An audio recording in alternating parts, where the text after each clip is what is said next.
Hello दोस्तों, मैं मुकेश कुमार चौहान और मेरे YouTube चैनल में आप लोग का स्वागत है।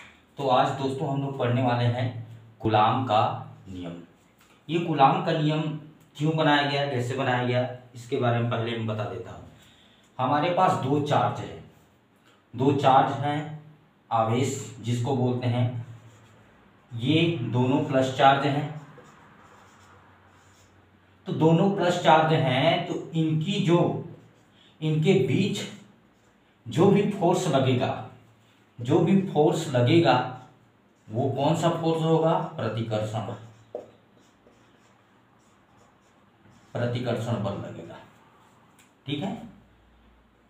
अब यहां पर माइनस चार्ज लेते हैं, दोनों माइनस चार्ज लेते हैं, तो इनके बीच भी जो भी फोर्स लगेगा वो भी प्रतिकर्षण बल लगेगा। अब ऐसा क्यों लग रहा है? हम जानते हैं सजातीय जो आवेश है, सजातीय आवेश, एक ही जाति के जो आवेश है उनमें जो बल लगता है, उनमें जो फोर्स लगता है वो कौन सा होता है? प्रतिकर्षण होता है, प्रतिकर्षण बल होता है। ठीक है। इसलिए ये दोनों पॉजिटिव हैं, तो यहां जो बल लग रहा है प्रतिकर्षण, यहां निगेटिव है तो यहां भी प्रतिकर्षण, दोनों निगेटिव है। यदि एक पॉजिटिव है और एक निगेटिव है तब इसका जो मतलब फोर्स इन दोनों के बीच जो होगा वो क्या होगा? आकर्षण वाला होगा। इनके बीच जो बल लगेगा वो आकर्षण बल लगेगा। क्यों? क्योंकि ये दोनों विजातीय आवेश है, विजातीय आवेश है। अब दो चार्ज है हमारे पास, दोनों चार्ज के बीच बल का पता लगाने के लिए, फोर्स कितना है उनके बीच, जो बल का जो मैग्नीट्यूड है, परिमाण कितना है, उसको पता लगाने के लिए हम लोग कूलाम के नियम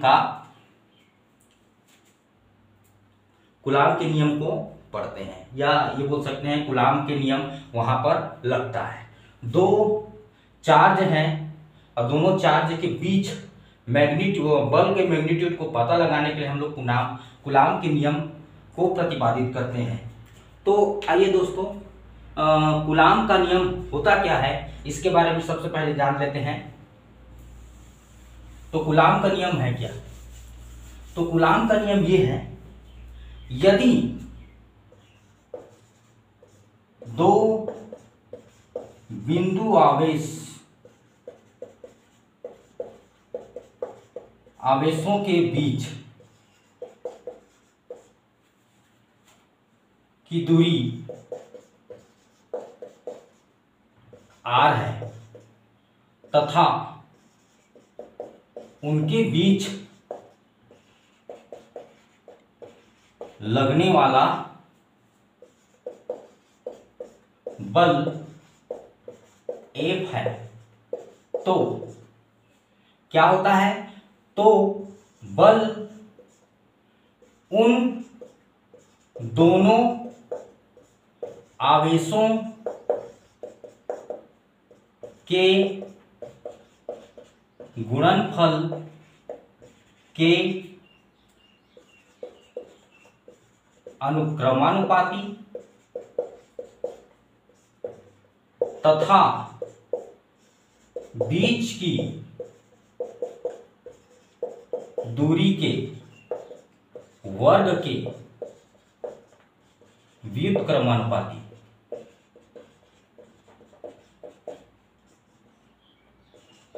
होता है। यह है हमारा कूलाम का नियम।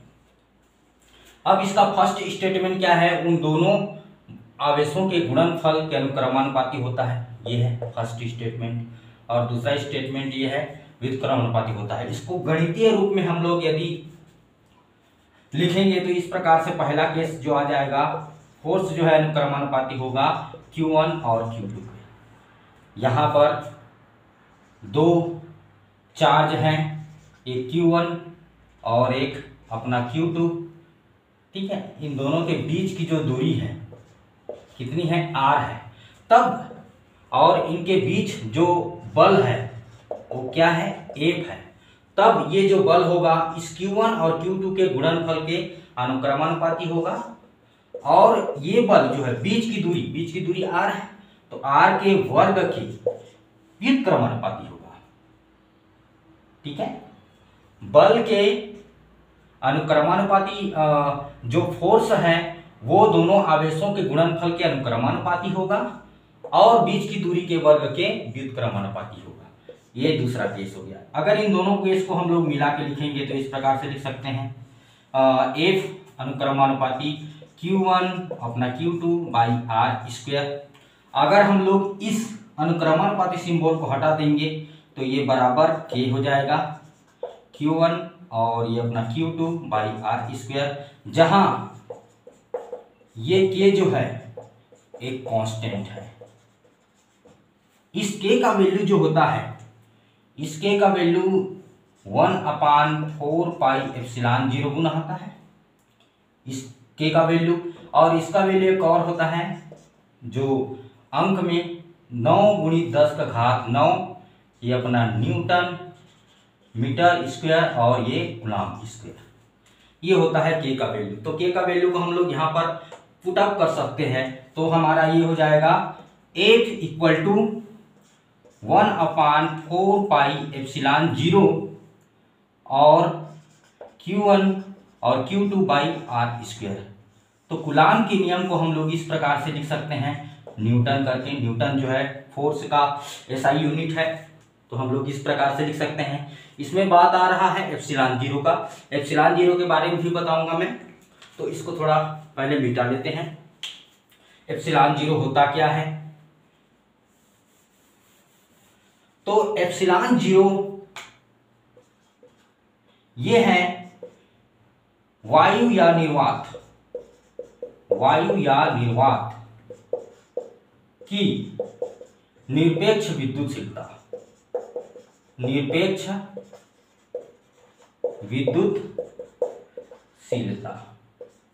जिसको हम लोग इंग्लिश में बोलते हैं एब्सोल्यूट परमिटिविटी।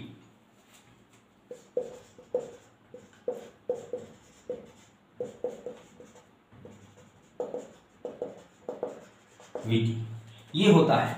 अगर हम लोग एप्सिलॉन 0 की बात करेंगे तो एप्सिलॉन 0 का वैल्यू होता है 8.85 इंटू 10⁻⁻12। ये जस्ट उल्टा हो जाएगा। कैसे हो जाएगा? ये अपना कूलम्ब स्क्वायर और ये न्यूटन मीटर स्क्वायर। क्यों?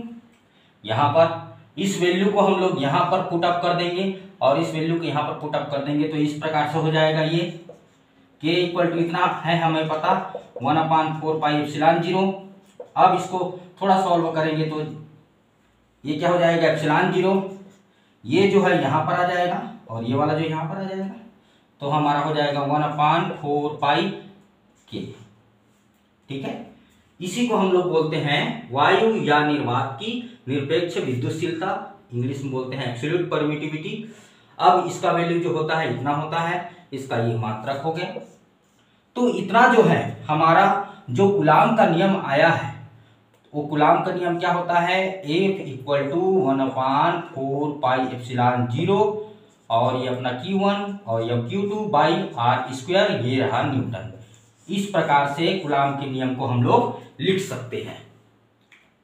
थैंक यू दोस्तों।